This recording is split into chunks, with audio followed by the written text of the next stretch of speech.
Kalau kata Pak Agam masih fals, saudara. Sekali lagi, kalau kita sudah menikmati, kita sudah mengecap dan melihat kebaikan Tuhan, shalomnya pasti bisa lebih beda. Amin. Amin. Amin. Sekali lagi yuk, saya mau coba. Shalom. Shalom. Wah, itu dia saudara. Itu baru adalah orang-orang yang diberkati Tuhan. Amin saudara.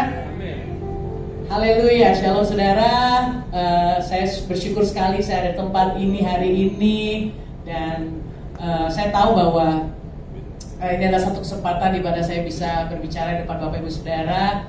Saksi-saksi juga di sini yang udah banyak yang lama di VOT ya. Kalau saya di tempat ini saya dari kecil saya pelayanan pertama kali jadi multimedia Bapak Ibu Saudara. Ikut workshop, terus setelah itu naik jadi main drum Bapak Ibu Saudara. Kenapa main drum? Karena waktu itu yang main drum nggak datang. Siapa yang bisa main drum di sini? Coba-coba aja. Akhirnya main drum. Setelah itu apa ya? Piano dulu. Karena juga waktu itu yang main piano kebetulan suka terlambat waktu itu ya.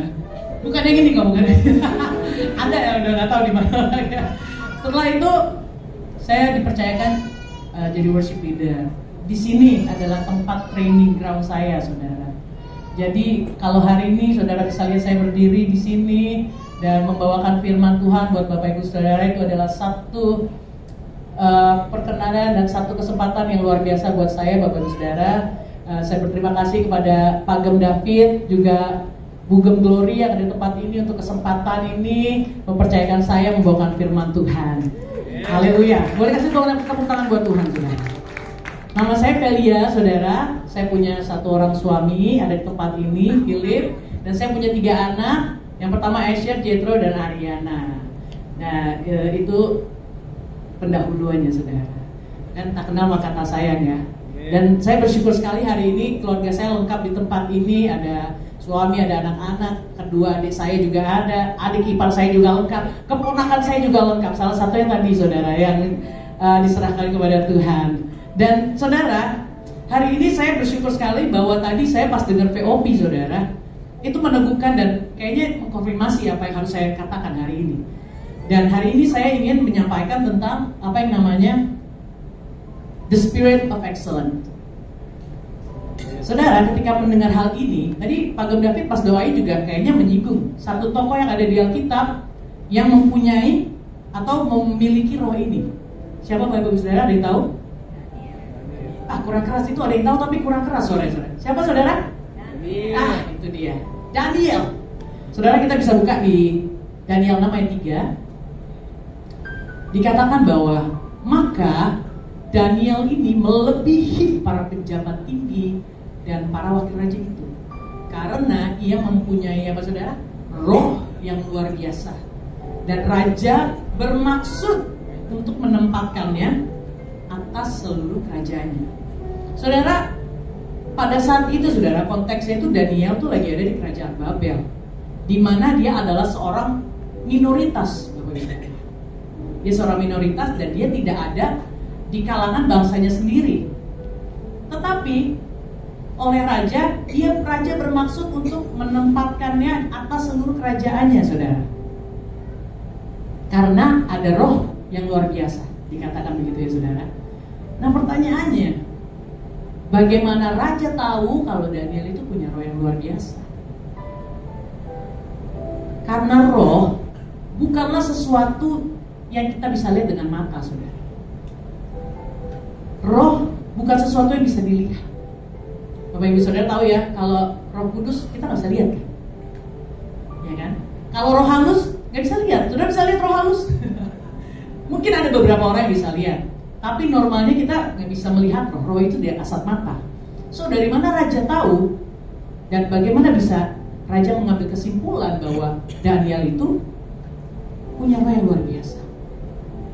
Saya yakin dan percaya bahwa Daniel ini saudara, dia bukanlah seorang yang lebih kaya dari raja pada waktu itu.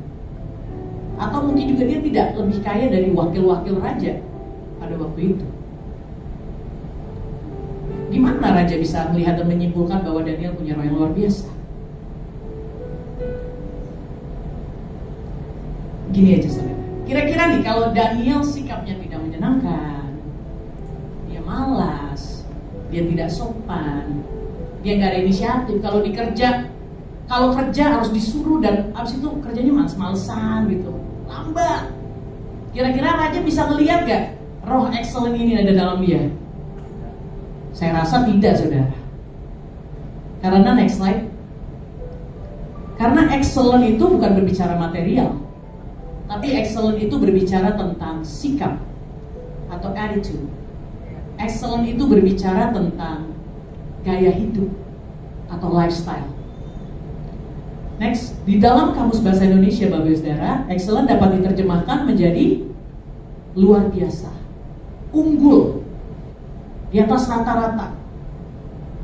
Dan saya suka dalam bahasa Ibrani-nya, the spirit of excellence itu dapat diterjemahkan menjadi ruah yatira. Ruah yang artinya roh, dan yatira yang artinya melampaui. Saya menarik di sini, saudara. Bapak saudara boleh katakan nih, melampaui. Kurang, saudara. Katakan melampaui. Nah, itu dia. Bicara mengenai excellent ini, saudara. Nanti melampaui saya akan jabarkan nanti next di poin yang pertama nanti. Karena bicara mengenai excellent itu bukan sesuatu yang mudah kita temukan atau kita lihat. Karena kalau excellent itu mudah kita temukan atau mudah kita lihat, maka hal itu akan menjadi biasa. Hal itu akan menjadi rata-rata. Sedangkan excellent itu artinya di atas rata-rata atau luar biasa. Tahukah Bapak Ibu Saudara bahwa kita itu udah unggul? Excellent itu unggul kan? Kita udah unggul sedari awal kita lahir, Bapak Ibu Saudara. Pasti kita udah pernah dengar ini. Dari jutaan sel sperma yang dihasilkan, hanya satu yang dapat membuahi sel telur itu. Dan itu adalah semua orang yang ada di tempat ini, di ruangan ini. Kita semua adalah benih-benih unggul. Amin, saudara. Oh, yang tepuk tangan cuma 2 orang ini. Kok kurang percaya? Boleh sebelumnya kasih kanan kiri, lihat kanan kiri, katakan kamu benih unggul. Yes. Yeah. Itu dia semangatnya, saudara. Karena itu Bapak Ibu Saudara, kita semua ini benih unggul. Tapi kalau benih itu dibiarkan begitu saja, apakah mereka akan bertumbuh menjadi unggul? Juga. Pertanyaannya itu, saudara. Boleh next slide? Kita ini benih unggul, Bapak Ibu Saudara. Benih unggul. Benih unggul. Oke, berbicara dengan benih, saudara. Itu kan kadang kita suka menggabungkan benih itu kan dengan tumbuhan. Jadi kalau bibit unggul kita beli. Saya suka, keluarga itu suka buah durian, saudara. Jadi kalau misalnya beli durian nih, aduh, mikir mahal soalnya, saudara. Kalau cuma saya sama suami kan enak, cuma 2 orang. Tapi ini anak saya 3-3-nya suka durian. Bahkan Nani Ellen juga suka durian. Jadi sekali mau ke tempat durian, buntutnya banyak. Jadi misalnya nih ya udahlah, daripada kita beli buah gitu, mendingan kita beli bibitnya aja. Asik. Kita beli bibitnya. Tanya nih orang jualan, bibit durian yang paling enak apa? Misalnya ya, Sangking. Udah berapa? Yang paling mahal aja deh, 500.000. Oke, beli. Oke, kita beli, masukin ke dalam pot, masukin ke dalam tanah. Kira-kira Bapak Ibu Saudara, orang-orang udah bisa melihat belum hasil benih itu? Jadi benihnya baru dimasukin tanah nih. Bisa melihat gak? Belum ya Bapak Ibu Saudara ya. Baru dimasukin kok bisa melihat apanya. Orang baru akan bisa melihat benih ini. Dia itu harus tumbuh menjadi tumbuhan dulu. Setelah tumbuhan dia menjadi pohon. Setelah dia menjadi pohon, baru dia akan menghasilkan buah. Buahnya baru akan bisa dinikmati oleh banyak orang. Benar ya Bapak Ibu ya? Gimana sih caranya supaya kita bisa berbuah dan bisa unggul? Unggul atau excellent itu bukanlah sesuatu yang mewah, bukan sesuatu yang sempurna, Bapak Ibu Saudara. Next. Karena kita tidak dipanggil Tuhan untuk kesempurnaan, tapi kita semua dipanggil Tuhan untuk kedewasaan. Banyak orang yang berpikir mereka, wah gua harus udah punya sesuatu dulu nih, banyak dulu baru bisa excellent. Tapi excellent itu artinya adalah melakukan yang terbaik dengan apa yang ada di tangan kita. Melakukan yang terbaik dengan apa yang Tuhan sudah percayakan saat ini di dalam hidup kita. Contoh ya Bapak Ibu Saudara. Sebelum contoh, itu makanya excellent itu bukan hanya berbicara mengenai pencapaian hasil, tapi excellent juga adalah sebuah spirit of excellence, roh, semangat. Karena apa yang excellent sekarang belum tentu akan menjadi excellent besok. Maksudnya apa? Saya kasih contoh Bapak Ibu Saudara. Saya ini berdua sama suami, kita itu suka nonton review mobil. Jadi kita ke usia pernikahan udah 10 tahun, tapi mobilnya udah ganti-ganti 9 kali kayaknya. Ya Bebe. Kayak Glory, Pagem Glory sama Pagem Glory, Pagem David dan Pagem Glory tahu lah.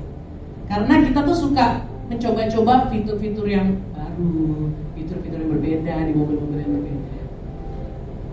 Nah, Car of the Year tahun 2024 tidak akan menjadi Car of the Year di tahun 2025. Mobil terbaik di tahun 2024 tidak akan menjadi mobil terbaik di tahun 2025. Kenapa? Karena akan ada upgrade. Fiturnya akan bertambah, ada sesuatu yang berubah. Misalnya, tahun lalu mobil apa? Fiturnya yang paling baru, hybrid misalnya. Diklaim hybrid itu bikin mobil irit kan. Tapi di tahun 2025 ada peningkatan lagi, keluarlah mobil listrik misalnya seperti itu. Fiturnya lebih keren lagi, tanpa bensin malah, lebih murah. Kemarin saya nyobain motor listrik seminggu cuma 4.000 Bapak Ibu Saudara. Kalau motor asli, kalau motor yang pakai bensin 50.000 mungkin ada, 100.000. Nah itu dia saudara, maksud saya excellent adalah sebuah semangat untuk terus melakukan yang terbaik. Jika Bapak Ibu Saudara punya hal ini, maka apapun yang ada di tanganmu, kamu akan bisa melakukannya dengan luar biasa. Entah itu dalam studimu, entah itu dalam pekerjaanmu, entah dalam pelayananmu. Nah sekarang yang akan saya bahas adalah gimana cara kita melatih punya spirit of excellence ini Bapak Saudara. Next. Yang pertama saudara, gimana caranya kita melatih supaya kita punya spirit of excellence? Yang pertama, setia dalam perkara yang kecil. Setia dalam perkara yang kecil. Lukas. Oh ini, mohon maaf saya. Ini sebelum saya lanjut, saya mau cerita sedikit. Tadi pagi saudara, slideshow saya ini hilang. Jadi belum di save udah hilang. Jadi saya harus ulang lagi dari awal tadi pagi. Jadi mohon maaf nih kalau ada ada klik sedikit nih saudara. Ini salah, harusnya Lukas 16 ayat 10 berkata bahwa barang siapa setia dalam perkara-perkara kecil, ia setia juga dalam perkara-perkara besar.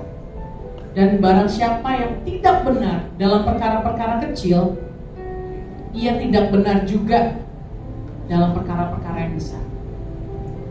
Saudara, dalam Lukas ini ketika Yesus berkata bahwa kesetiaan dalam perkara kecil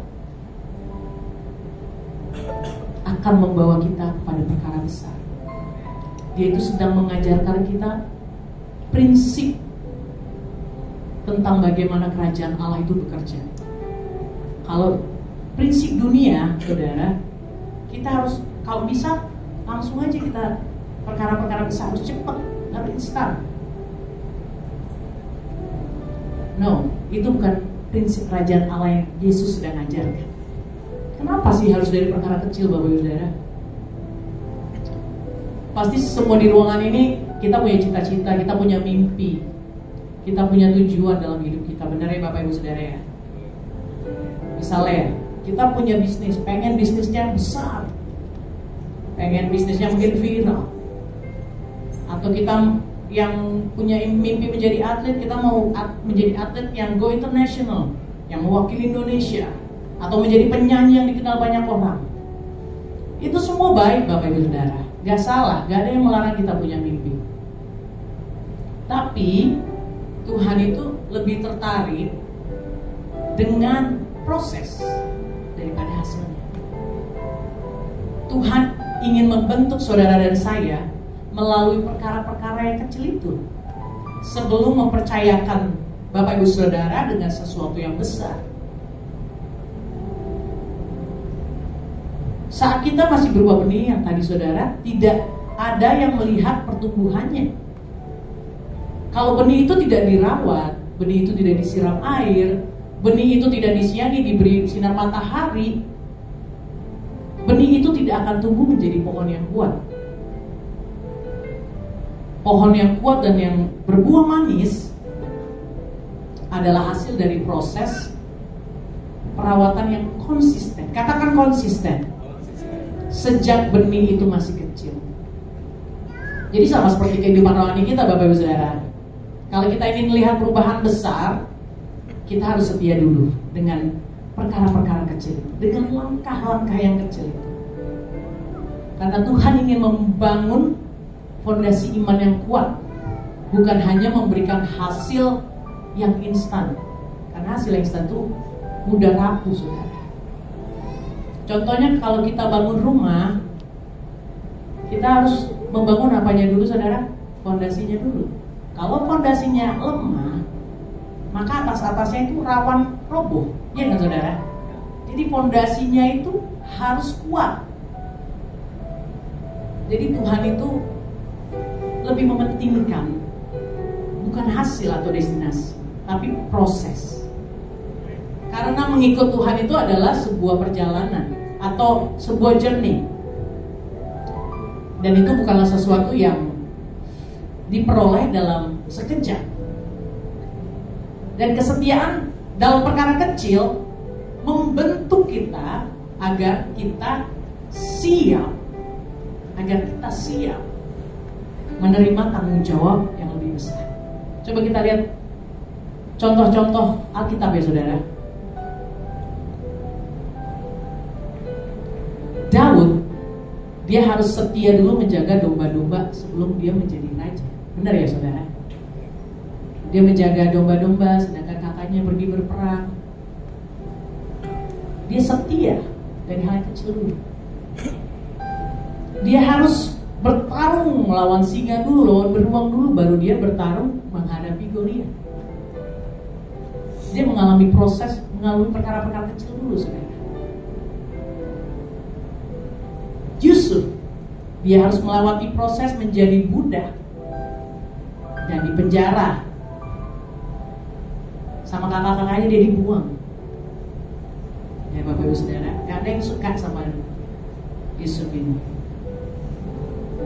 Terus dia dijual, dia dipenjara. Baru dia menjadi penguasa di Mesir. Apa artinya saudara? Dalam proses ini kita harus tahan uji.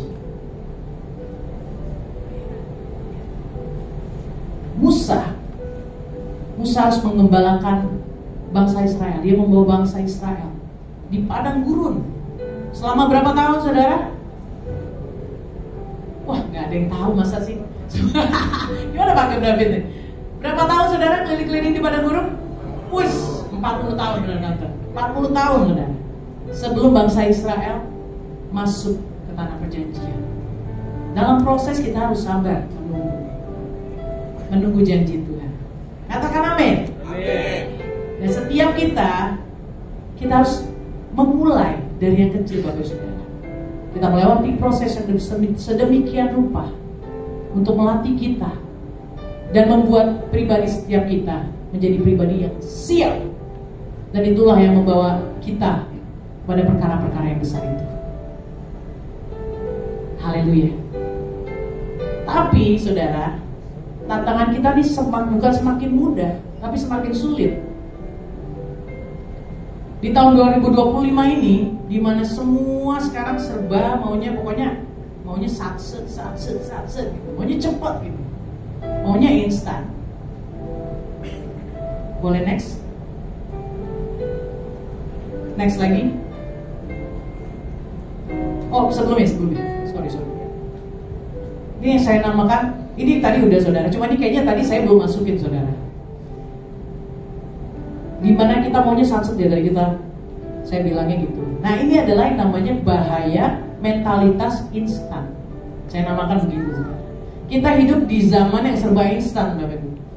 Makanan fast food, informasi di internet, sekarang mau masak aja resep tinggal lihat di YouTube, ya kan? Kita mau belajar piano aja tinggal lihat YouTube. Kita mau makan, gak usah pergi dari rumah, langsung aja Grab, ya kan?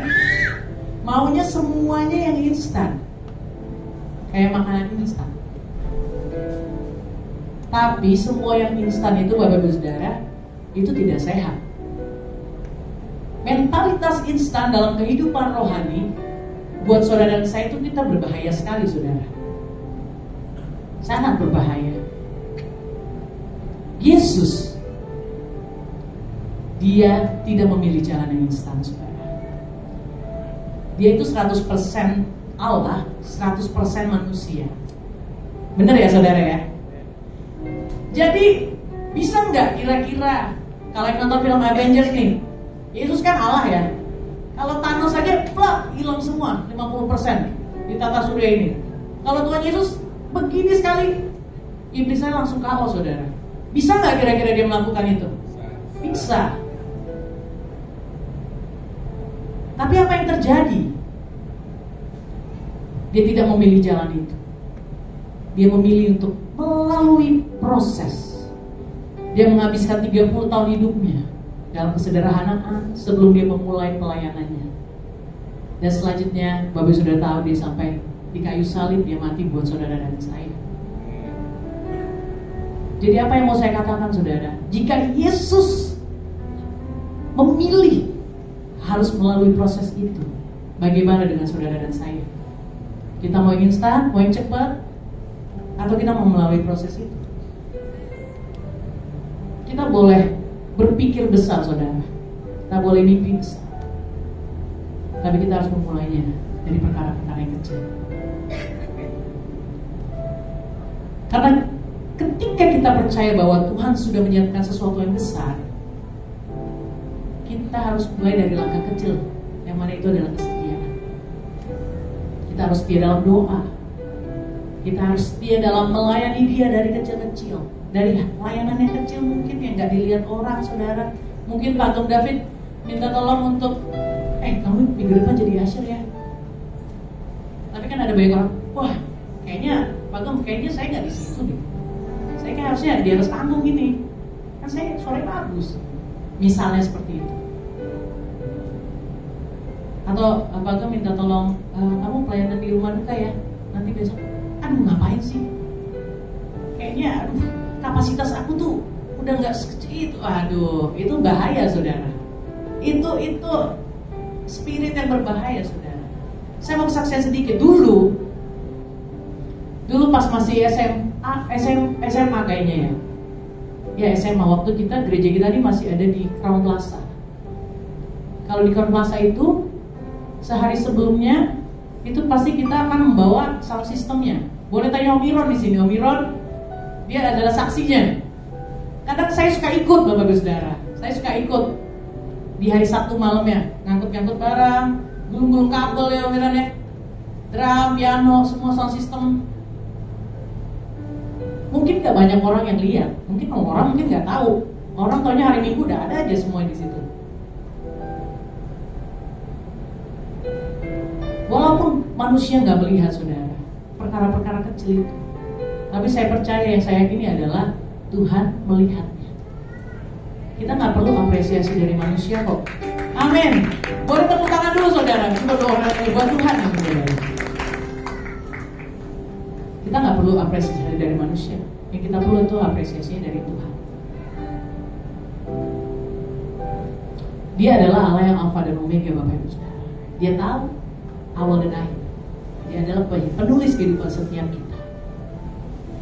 Jadi ketika dia memanggil kita untuk setia dalam perkara yang kecil, hari ini, itu karena dia sedang mempersiapkan sesuatu yang besar di akhirnya. Wah, boleh tepuk tangan. Haleluya. So, setia dalam perkara kecil adalah kunci menuju perkara yang besar. Jangan tergoda oleh hal yang instan, Bapak Ibu Saudara. Itu berbahaya sekali, gak sehat. Karena pertumbuhan yang sejati itu datangnya dari proses. Seperti benih yang dirawat, ya, jadi masuk ke dalam tanah, lalu dia dirawat, diairi, disiangi, saudara, lalu dia menjadi pohon dan pohonnya itu berbuah.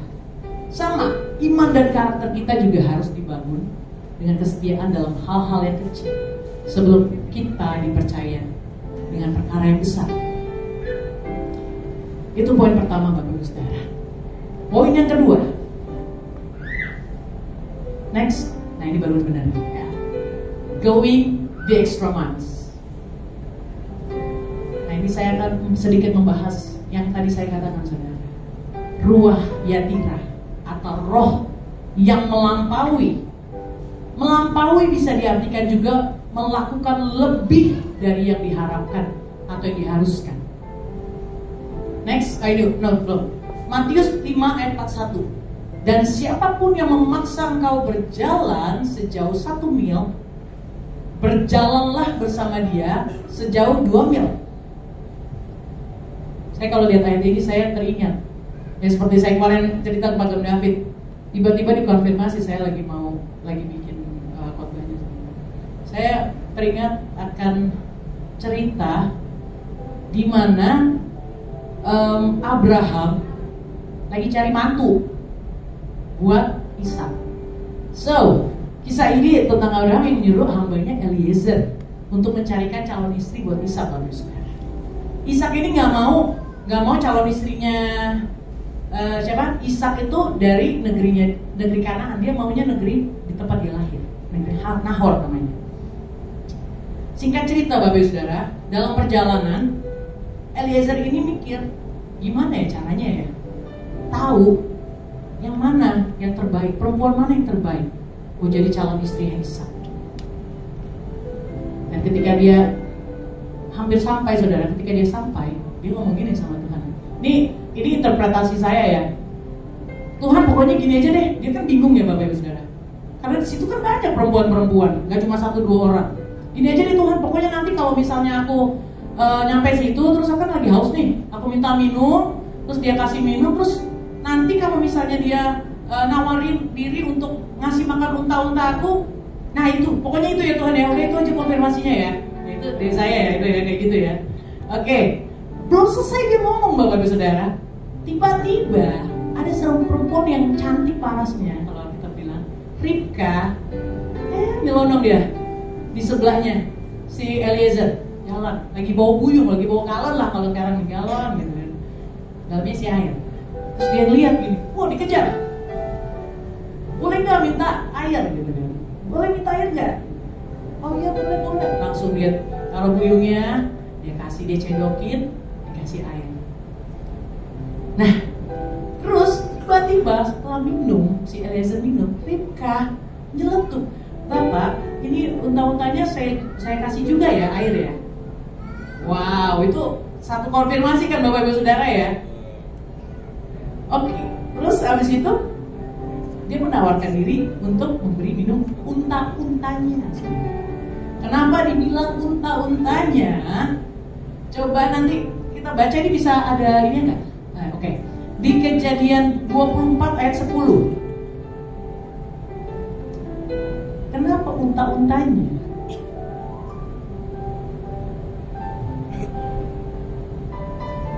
Kita baca. Kemudian hamba itu Eliezer itu mengambil berapa, saudara? 10 ekor dari unta tuanya dan pergi dengan membawa berbagai-bagai barang berharga punya tuanya. Demikianlah ia berangkat menuju arah Mesopotamia ke kota Nahor. Jadi ada 10 unta Bapak Ibu Saudara. Saya kemarin ngecek, iseng-iseng. Kalau satu unta itu minumnya tuh bisa berapa banyak? Jadi kalau kata Mbah Google, satu unta itu bisa minum 130 liter air Bapak Ibu Saudara. Jadi kalau ibu-ibu yang sering beli aqua galon itu isinya 19 liter. Coba bayangin Ribka bolak-balik ngambil air buat 10 untanya Eliezer. Luar biasa apa luar biasa itu Bapak Saudara? Dan itu, wow, ketika saya baca ini tuh contoh yang luar biasa buat saya. Ribka, dia melampaui panggilan dari tugasnya. Hasilnya, dia menjadi pribadi yang dipilih untuk menikah dengan Ishak, yang berasal dari keluarga Abraham yang sangat kaya pada saat itu. Next slide-nya. God rewards excellence. When you do more than what's required, you will see God's goodness in new ways. Tuhan menghargai keunggulan. Ketika saudara dan saya melakukan lebih dari yang dituntut, saudara dan saya akan melihat kebaikan Tuhan dengan cara yang baru. Jadi Yesus mengajarkan prinsip go the extra mile ini, yaitu melakukan lebih dari yang diminta atau yang diharapkan. Karena di dunia ini cenderung yang tadi saudara instan, cari jalan pintas. Dunia cenderung melakukan maunya yang ya udah 10-nya aja, minimum aja.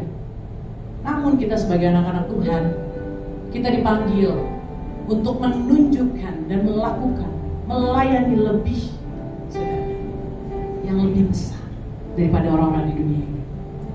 Ribka hanya diminta memberi minum Eliezer, tetapi ia menawarkan diri untuk memberi minum unta-untanya tanpa diminta, tanpa disuruh. Dan ini adalah contoh hati yang rela melayani lebih daripada yang diminta. Boleh tepuk tangan buat Tuhan. Ini semestinya 30 cepet banget ya. Oke, yang ketiga, langsung. Oke, lakukan seperti untuk Tuhan. Kolose 3 ayat 23. Apapun juga yang kamu perbuat, perbuatlah dengan segenap hatimu, seperti untuk Tuhan dan bukan untuk manusia. Ini adalah moto saya juga, saudara. Kemanapun saya melayani, ini moto buat saya dalam pekerjaan dan pelayanan. Karena ayat ini mengajarkan bahwa setiap yang hal kita lakukan, baik kecil maupun besar, semua harus dilakukan dengan hati yang benar. Bukan untuk menyenangkan manusia, tapi untuk memuliakan Tuhan. Amin, saudara. Dan ini bukan berlaku cuma di dalam sini aja, bukan cuma di dalam gedung gereja ini, Bapak Ibu Saudara, tapi dalam seluruh aspek dalam hidup kita. Di rumah, di sekolah, di tempat kerja. Karena ya itu, saudara, itu salah satunya. Ketika kita melakukan buat Tuhan, walaupun orang gak lihat yang tadi, tapi Tuhan melihat. Ketika tidak ada yang melihat, saudara, itu yang namanya ujian integritas. Salah satu tanda integritas sejati adalah bagaimana kita bekerja saat tidak ada yang mengawasi. Mungkin dunia tidak melihat, tapi Tuhan selalu melihat, mata Tuhan selalu ada, saudara. Amsal 11 ayat 3. Saya bacakan saja, Bapak Saudara. Orang yang jujur dipimpin oleh ketulusannya, tetapi pengkhianat dirusak oleh kecurangannya. Makanya saya miris sekali, saudara. Belakangan ini saya mendengar banyak banget kan berita-berita tentang korupsi ini, korupsi itu, 271 triliun, yang ini berapa triliun. Sampai orang bikin liganya, liga korupsi, luar biasa. Yang pertama tuh PT Timah, kata yang kedua apa, banyak banget gitu. Waduh, serem ya, serem. Saudara, ketika kita memilih untuk hidup dalam kejujuran dan bekerja dengan setia, kita sedang membangun karakter yang kokoh. Sebaliknya, ketika orang yang bekerja di luar sana, saudara, orang bekerja hanya untuk mencari pengakuan manusia atau dengan cara yang curang, pada akhirnya pasti akan mengalami kejatuhan. Seperti Daniel, saudara. Contoh integritas dalam Alkitab itu Daniel, saudara. Dia tetap berdoa meskipun dia diancam mau dimasukin gua sini. Dia tetap berdoa kepada Tuhan. Dia bekerja dengan setia di pemerintahan Babel, dikatakan. Hingga wakil-wakil raja itu tidak menemukan kesalahan yang bisa ditemukan dalam dirinya.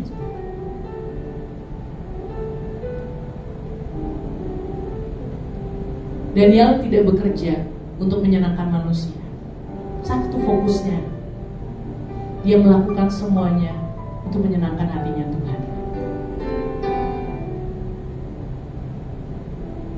Karena standar Allah, standar Tuhan itu lebih tinggi dibanding standarnya manusia, saudara. Dunia ngajarin kita kalau ngelakuin ini baru kita dapat pujian, gitu kan ya, kalau di dunia.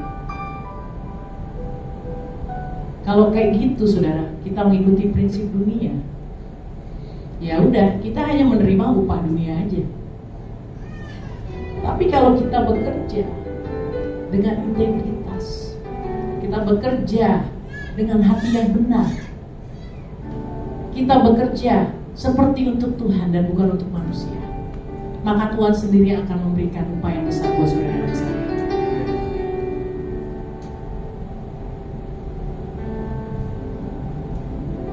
Dan itu semua adalah bentuk ibadah kita, saudara, buat Tuhan. Amin. Oke. Ini penutup, saudara. Gak lama, saudara. So, tadi ada 3 apa? Setia dalam perkara kecil. Karena kesetiaan dalam hal kecil akan membawa kita kepada perkara yang besar. Yang kedua, going the extra mile. Melampaui ruah yang tira, melampaui harapan, melampaui apapun yang dituntutkan pada kita. Melakukan lebih dari yang diminta. Yang ketiga, melakukan segala sesuatu seperti untuk Tuhan. Hidup dengan integritas dan memberikan yang terbaik tanpa mencari pengakuan manusia. Spirit of excellence bukan hanya sekedar pencapaian, saudara, bukan hanya sekedar tampilan, tapi adalah sebuah sikap hati dan gaya hidup. Tuhan ciptain kita menjadi benih yang unggul, tapi benih itu perlu proses supaya kita semua bisa berbuah dan berbuah manis di dalam Tuhan. Mungkin perjalanannya nggak selalu mudah, akan ada tantangan, akan ada capek, mungkin ada jenuh, bahkan ada momen kita nggak dihargai. Tapi percaya bahwa Tuhan ada bersama dengan kita. Jika Allah di samping kita, siapa yang jadi lawan kita? Katakan amin. Amin. Dan pertanyaan terakhir, saudara, sampai kapan kita harus punya spirit of excellence ini? Sampai kapan, saudara? Jawabannya adalah sampai hidup kita merefleksikan firman Tuhan. Amin. Yang mau katakan amin. Amin. Yang mau katakan amin. Allah ada boleh kasih tepuk tangan buat Tuhan, saudara. Saya ada satu lagi, saudara, ini saya sangat diberkati. Buat kebaikan Tuhan. Karena Tuhan udah baik sama kita, saudara. Apa yang harus kita lakukan buat menyenangkan hatinya Dia, saudara? Walau dunia berubah, namun kasih-Mu Tuhan tetap sama di hidupku. Kau setia dalam setiap rencana-Mu. Ku percaya hidupku dalam tangan-Mu.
kasih untuk firman-Mu yang sudah Tuhan taruh dalam hamba-Mu Tuhan.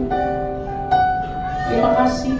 Dan biarlah firman ini tidak jatuh ke dalam tanah hati kami yang kering, tapi jatuh ke tanah hati kami yang subur. Dan biarlah firman ini menjadi benih yang unggul, yang dapat tertanam melalui proses yang sedemikian rupa, sampai Tuhan membentuk setiap kami menjadi pribadi-pribadi yang siap untuk perkara-perkara besar yang Tuhan sudah siapkan.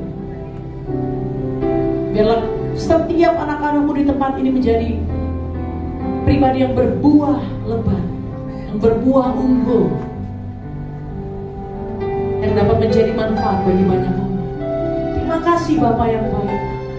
Kami percaya Engkau menyertai kami dalam setiap kehidupan kami. Ketika kami merasa mungkin susah dalam menghadapi hidup, berat, jenuh, tapi kami percaya seperti lagu yang tadi disampaikan, Kau satu-satunya pengharapan kami. Ketika kami gak bisa mengandalkan manusia, satu yang kami yakini, bahwa Kau ada bersama dengan kami, menyertai setiap kami. Kau Allah Immanuel, Allah yang beserta setiap kami. Terima kasih Tuhan Yesus.